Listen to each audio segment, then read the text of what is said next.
So when you think times are really bad, just know that you was built for that. You ever heard that saying, I'm built for this?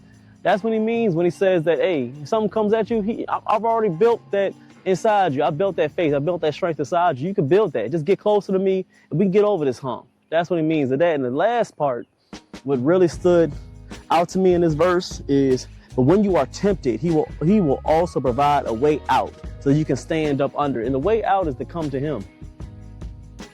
You're blinded, not visually, I think. You're not blinded visually. You're blinded within faith. That you don't understand that he's right beside you.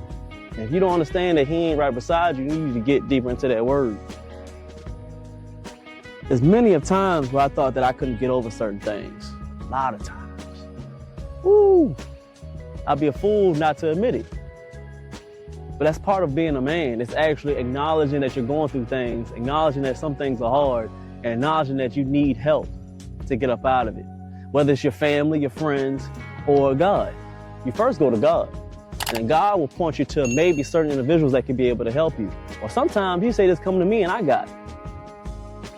That's a real essence of being a man. So it's not about being a man is thinking that you're better than other people or thinking that you can you're stronger than somebody else. It's better to know that you're a man that knows when to ask for help and knows when he needs help.